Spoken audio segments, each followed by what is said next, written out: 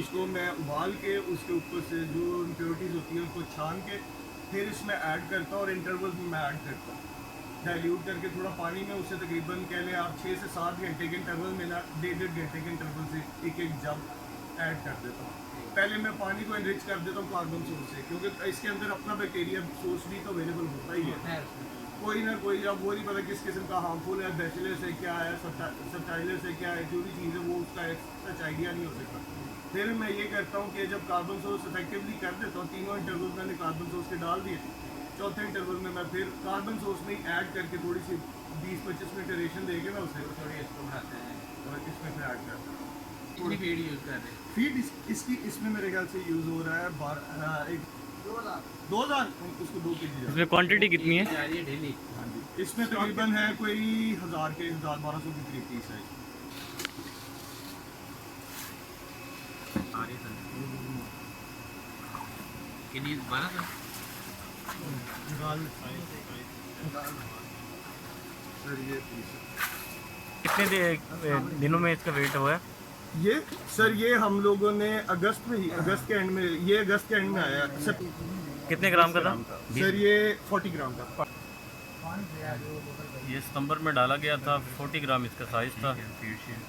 इसके बारे में गाइड कीजिएगा। सर ये कॉन्सेंट्रेटेड फॉर्म में हम बैक्टीरिया अलाइव रखते हैं अच्छा, कि हमें दोबारा पूल्स में डाल के रिएक्शन ना करना पड़े। इसमें हमने कॉन्सेंट्रेटेड फॉर्म में पहले बैक्टीरिया एक्टिवेट करके उसे ऑक्सीजन सोर्स। क्या इंडिकेटर है कि ये इसकी ठीक है, ये ठीक बना है?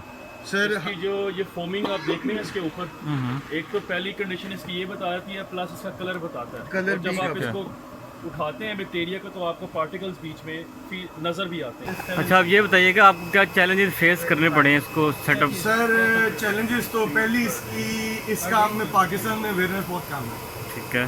फर्स्ट के अगर हमें कोई टेक्निकल बैकग्राउंड पे किसी से कोई हेल्प आउट चाहिए होती है, कोई मदद चाहिए होती है, तो उस तरह समझ लें दुनिया का एक्सपोजर नहीं है। वो बंदों का एक्सपोजर है, वो बहुत लिमिटेड से लोग हैं और वो बिजी बहुत है। ठीक है। और उसके अलावा आप देख रहे होंगे इंडिया में लास्ट 2019 में सिर्फ श्रिम्प से ना सर उन्होंने $3.7 बिलियन की yield ली है। सेम वाटर पैरामीटर है, सेम टेरेन है, सेम एनवायरनमेंट है, सेम सब कुछ है। यहाँ पे क्यों नहीं कर सकते यदि हम पता लगा हम यहाँ पे भी कर सकते हैं। उसकी वजह ये है कि इंडियंस अपने फार्मर्स को सब्सिडीज बहुत देते हैं। इलेक्ट्रिसिटी पे है, फीड पे है, सारी चीज़ों पे सब्सिडीज बहुत है। यहाँ पे बहुत कम है। साजू भाई इस टाइम एनवायरमेंटल टेम्परेचर 32.4 है और जो पानी का टेम्परेचर 26.2 है।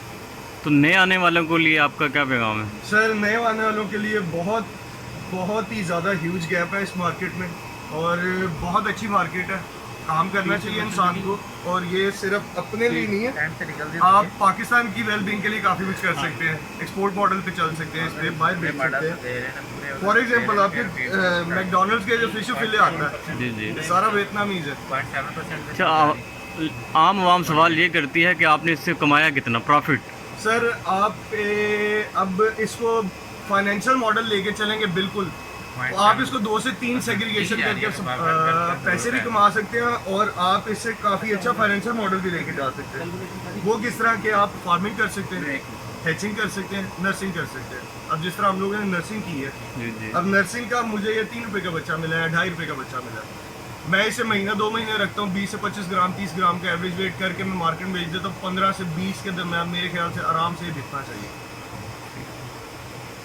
वो है। उसके अलावा इसका मंडी में थोड़ी सी मैंने सेल की थी, मुझे वो तकरीबन उन्होंने कुछ पीसेज आए थे सर मेरे जिनका 580 प्लस वेट हुआ था। थोड़ी सी सिमेट्री आनी बंद हो गई थी, तो वो तकरीबन 400-500 के करीब पीसेज। मुझे कुछ भी ना करें, मंडी तो आपके पास लास्ट रिजॉर्ट है ही है, उन्होंने मुझे 235 के करीब उनका रेट दिया था।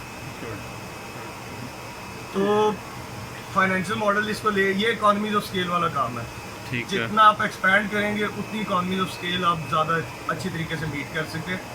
अब आप स्पीशीज़ टू स्पीशी भी वेरी करता है। अब फ्रेश वाटर में बेशुमार स्पीशीज़ है, और पे जाएंगे तो उसका रिजल्ट और आएगा। तो अभी ये कह लें कि बिगनर्स के लिए तिलापिया बेहतर चीज़ है। उसको एक वाटर के कल्चर का ना हो अच्छे तरीके से पता लग जाएगा कि किस तरह आपने, क्योंकि वाटर के अंदर बहुत सारी चीज़ें हैं। तो एक और सवाल नए आने वालों के लिए कि रॉ मटेरियल पाकिस्तान में इजीली अवेलेबल है? सब अवेलेबल है। आपको मार्केट रिसर्च करनी पड़ती है, आपको मार्केट इंसाइट हो और आपका दिमाग खुद अल्हम्दुलिल्लाह काम करता हो, आप दूसरों पे इन्हिसार ना करें। हमने खुद बनाया, सारे खुद बना सकते हैं, ऐसी कोई रॉकेट साइंस नहीं है।